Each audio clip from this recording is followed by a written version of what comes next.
எகிப்தில் அடிமையாய் இருந்த இஸ்ரவேல் மக்களை விடுவித்து வழி நடத்திய செங்கடல் இரண்டாகி பிளந்து அதன் வழியே மக்களை நடத்தி அதில் பார்வோன் சேனைகளை மூழ்கடித்த மோசேயை பற்றி தான் இங்கு பார்க்க போகிறோம். அதற்காக நாம் எடுத்துக்கொண்ட பைபிள் வசனம் யாத்திராகமம் 1 முதல் 4 அதிகாரங்கள். யாக்கோபின் முதிர் வயதில் யோசேப்பின் அழைப்பின்படி எகிப்தில் இஸ்ரவேல் அனைவரும் குடியேறினர். அங்கு அவர்கள் பழகி பெருகி மிகுந்த சந்தோஷத்துடன் இருந்து வந்தனர். யோசேப்பு எகிப்தில் மிகுந்த செல்வாக்குள்ளவனாய் இருந்தார். ஏனென்றால் அந்த நாட்டை பஞ்சத்தில் இருந்து காப்பாற்றினார். மிகுந்த ஞானத்தினால் அந்த நாட்டை வழிநடத்தி வந்தார். பின்பு காலங்களில் யோசேப்பு 110 வயதில் தன்னோட முதுமையின் காரணமாக இறந்து போனார். பல வருடங்களுக்கு பின் பார்வோன் ராஜா எகிப்தினை ஆண்டு வந்தார். அவரும் எகிப்திய மக்களும் யோசேப்பின் நன்மையை மறந்து போனனர். கெட்ட சிந்தனை அவர்களை ஆட்கொண்டு இஸ்ரவேல் ஜனங்கள் இவ்வளவு அதிகமாய் பலுகி பெருகி பலமும் உள்ளவர்களாய் இருக்கிறாங்களே, இப்படி இருக்கக்கூடாதே, சோ இது பெருகாதபடிக்கு நம்ம ஒரு திட்டத்தை தீட்டுவோம் அப்படின்னு சொல்லி ஒரு திட்டத்தை தீட்டினாங்க. என்ன திட்டம் தெரியுமா? எகிப்தின் படைபலத்தின் மூலம் இஸ்ரவேலரை ஒடுக்கி அடிமைப்படுத்தி சுமை சுமைக்கும் வேலையை கொடுத்தாங்க.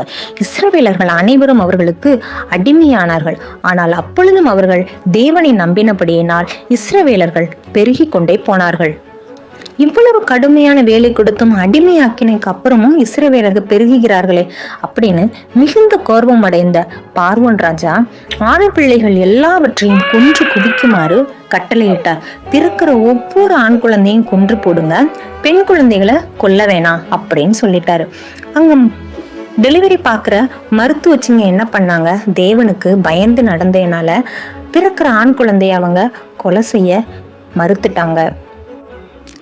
இவங்க இப்படி கீழ்ப்படியலை அப்படின்னு சொன்ன உடனே பார்வோன் ராஜாவுக்கு மிகவும் பெரிய ஆச்சரியமாகி, என்ன இவங்க இஸ்ரவேல் தேவனுக்கு இவ்வளவு பயப்படுறாங்க, யாரவா அப்படின்னு யோசிச்சு இதை விட கொடுமையான ஒரு திட்டத்தை தீட்டினாரு. என்னன்னு கேட்டீங்கன்னா, பிறக்கிற ஆண் குழந்தைங்க எல்லாத்தையும் நைல் நதியில தூக்கி போட சொன்னாரு. இதனால இஸ்ரவேல் மக்களிடையே பெரும் துக்கமும் மரண ஓலமும் அதிகமாய் இருந்தது. இந்த இஸ்ரேல் மக்களின் கூக்குரலையும் கஷ்டத்தையும் கண்ட தேவன் இவர்களை ரட்சிக்க ஒரு ஆண் குழந்தையை பிறக்க வைத்தார். ஒரு புத்திசாலியான பெண் ஒரு ஆண் மகவையை ஈன்றெடுத்து 3 மாதங்கள் ரொம்ப பத்திரமா பாதுகாத்து வந்தாங்க. ஆனா அதுக்கப்புறம் அந்த ஆண் குழந்தைய பார்வோன் ராஜா கண்கள்ட்ட இருந்து அவங்களால மறைக்க முடியல. உடனே அவங்களும் அவங்களோட சகோதரியும் சேர்ந்து தண்ணி புகாத ஒரு பெட்டிய, அதாவது ஒரு கூடையை ரெடி பண்ணி அந்த கூடையில குழந்தைய வச்சு நதியில விட்டுட்டு அந்த குழந்தை என்ன ஆகுதுன்னு பாக்குறதுக்காக அந்த குழந்தையோட அம்மாவோட சகோதரி நின்று பார்த்துக்கிட்டே இருந்தாங்க. அந்த நேரம் அந்த நாட்டு ராஜாவோட பொண்ணு குளிக்கிறதுக்காக ஆத்தங்கரைக்கு வந்தாங்க. வந்தப்ப அழகான கூடையில ஏதோ வருதே அப்படின்னு சொல்லி அந்த கூடையை திறந்து பார்த்தா அதுல ஒரு ஆண் குழந்தை அழகா இருந்தது. அந்த குழந்தைய பார்த்த உடனே ரொம்ப பிடிச்சிருச்சு அந்த ராஜாவோட பொண்ணுக்கு. இது எபிரேய தேசத்து குழந்தைதான் அப்படின்னு அவங்களுக்கு நல்லாவே தெரிஞ்சுது. இருந்தும் அந்த குழந்தைய வளர்க்க ஆசைப்பட்டாங்க. இதை ஒளிஞ்சிருந்து பார்த்த அந்த பெண் இங்க பாருங்க, இந்த குழந்தைய நீங்க எப்படி வளர்ப்பீங்க, இந்த குழந்தைய பார்த்துக்கிறதுக்கு சம்பளத்துக்கு பால் கொடுக்குற மாதிரி இருக்கிற அம்மாவை நான் உங்களுக்கு கூட்டிட்டு விடுறேன் அப்படின்னு சொன்னோடனே அந்த பொண்ணு சரின்னு சொன்ன உடனே மோசேயை பெற்ற அந்த தாயே கூட்டிட்டு விட்டாங்க. அந்த நாட்டுக்கு ஒரு இளவரசனாவே அந்த எகிப்து தேசத்துல வாழ்ந்து வந்தாரு. அவருக்கு மோசேங்கிற பெயரையுமே அந்த இளவரசி தான் வச்சாங்க. எல்லா கலைகளையும் எல்லா இதையும் கற்று தேர்ந்தவர், தன் தேவனை பற்றியும் அறிந்து தன்னோட இளமை காலத்தை வந்தடைந்தாரு மோசே. தேவனை நல்ல வகையில அறிந்து கொண்டிருந்தார். தனது 40 வயதில் எண்ணினார். இஸ்ரவேல் படுற அவ்வளவு கஷ்டத்தையும் அவர் பார்த்தார். ஏனென்றால் அது அவருடைய ஜனம் அல்லவா. ஆனா கர்த்தருடைய வேலை இன்னும் வரவில்லையே, அவர் என்ன அழைக்கவே இல்லையே அப்படின்னு சொல்லி மிகுந்த வேதனை கொண்டார். இதற்கிடையில ஒரு நாள் ஒரு எகிப்தியர் இஸ்ரவேலரை பயங்கரமா அடிச்சு துன்புறுத்தினாரு. இதை பார்த்துற மோசேக்கு பயங்கர கோபம் அந்த எபிரேயரை வெட்டி கொன்று போட்டு புதைத்துட்டாரு. இதை எல்லாத்தையும் பார்த்து அவங்க இஸ்ரவேல் ஜனங்களுக்கு நமக்காக இவர் இப்படி செய்யறாரே அப்படின்னு சொல்லிட்டு ஆச்சரியப்பட்டாங்க. திடீர்னு ஒரு நாள் இஸ்ரவேலர்களுக்குள்ள சண்டை வந்துச்சு.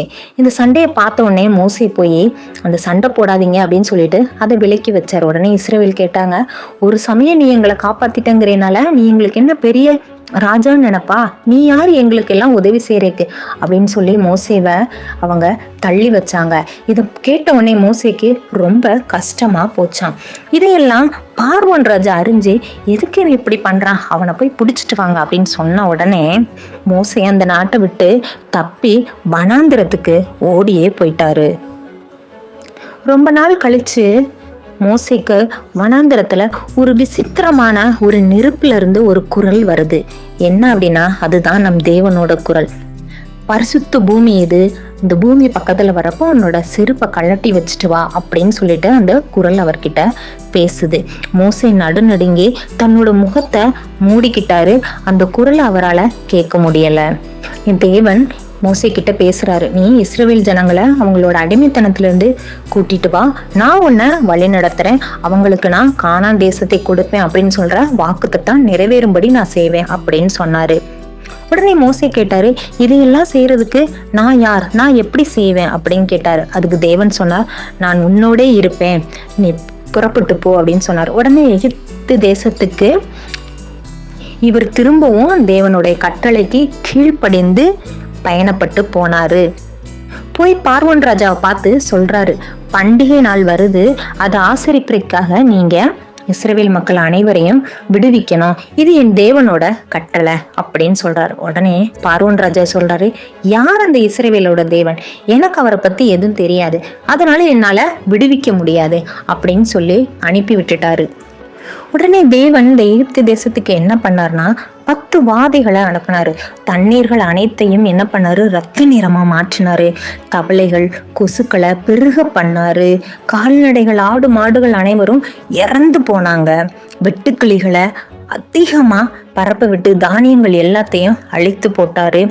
பெரும் வியாதிகள் அனைத்தையும் மக்களுக்கு விடுத்து அந்த மக்கள் அனைவரும் செத்து மடிந்தார்கள்.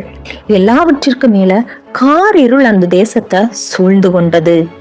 எல்லாவற்றிற்கும் மேலாக சாத்தான் வந்து எகிப்து தேசத்தின் முதல் ஆண் குழந்தைகள் அனைத்தையும் கொன்று போட்டார். இது எல்லாத்தையும் பார்த்த பார்வோன் ராஜாக்கு துக்கம் தாங்கவே முடியல. ஆனா இஸ்ரவேல் ஜனங்கள் அனைவரும் அப்பவும் சேஃபா இருந்தாங்க, ஏன்னா அவங்க தேவனுடைய குழந்தைகள். இதையெல்லாம் பார்த்த பார்வோன் ராஜா இஸ்ரேல் மக்களை விடுவிக்க முடிவு பண்ணி மோசே கிட்ட சொல்லிட்டாரு, நீ உன் ஜனங்களை நீ கூட்டிட்டு போ உன்னோட தேசத்துக்குன்னு சொல்லிட்டாரு. உடனே மோசே தன்னோட இஸ்ரேல் ஜனங்கள் அனைவரையும் கூட்டிக்கிட்டு தன்னோட பயணத்தை தொடர்ந்தாரு. சில நாள் கழித்து பார்வோன் ராஜா அவங்க எல்லாரையும் பின்தொடர்ந்து போகுமாறு தன்னோட படைகளுக்கு ஆணையை பிறப்பித்தார். அவர்கள் படைகள் எல்லாம் குதிரையில ரதத்திலையும் விலங்குகளையும் ஏறி என்ன பண்ணாங்க, இஸ்ரேல் மக்களை தொடர்ந்து போனாங்க. இஸ்ரேல் மக்களுக்கு தேவன் பகல்ல மேக தூண்களையும் இரவுல நெருப்பு தூண்களையும் வழிகாட்டுவதற்காக அமைத்திருந்தார்.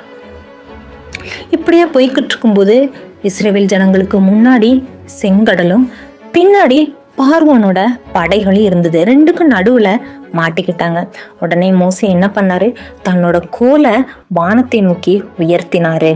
தேவன் உடனே அந்த செங்கடலை 2ஆ பிளந்து நடுவுல நம்ம நடந்து போற அளவுக்கு மண்ணாலான தரைய உருவாக்கி கொடுத்தாரு நம் தேவன். அது வழியா நம்மளோட இஸ்ரேல் ஜனங்கள் அனைவரும் அந்த செங்கடலை கடந்து பாலும் தேனும் ஓடுகிற கானான் தேசத்தை அடைவதற்காக அந்த பக்கம் போனாங்க. இவங்க எல்லாரும் செங்கடலை கடந்து போறதை பார்த்தோன்னே பார்வோன் சேனைகளும் மிக வேகமாக அந்த கடலை கடப்பதற்காக வந்தாங்க. ஆனால் தேவனை என்ன பண்ணாரு, அந்த கடல்லையே பார்வோன் படைகள் அனைவற்றையும் மூழ்கடித்தாரு. இவர்கள் அனைவரும் கடலை கடந்து சீனாய் மலையை அடைந்தாங்க. சீனாய் மலையில தேவன் மோசேக்கு 10 கட்டளைகள் இருக்கிற ஒரு கோப்பை கொடுத்தாரு. இந்த 10 கட்டளைகளும் இஸ்ரேல் ஜனங்களோட சட்டமா இருந்துச்சு. இறுதியில் அவங்க என்ன பண்ணாங்க, தேவன் கொடுத்த பாலும் தேனும் ஓடுகிற செழிப்பான கானான் தேசத்தை திரும்பி தேவன் வந்து அவங்களுக்கு கொடுத்துட்டாரு. இதுல இருந்து தேவனை நம்பாத எகிப்திய நாட்டு மக்களின் அழிவையும் தேவனை மட்டுமே நம்பி இருந்த இஸ்ரவேல் ஜனங்களை மோசே அப்படிங்கிற ஒரு இரட்சகர் மூலமா வழி நடத்தி நல்ல பாதைக்கு கொண்டு வந்ததையும் நம்ம கத்துக்கிறோம். இதே போல நாமும் நம்மளோட தேவனை வணங்கி அவரோட வழியை பின்பற்றணும்னா நமக்கு ஒரு கானான் தேசம் கண்டிப்பா காத்து கொண்டிருக்கிறது. ஆமேன்.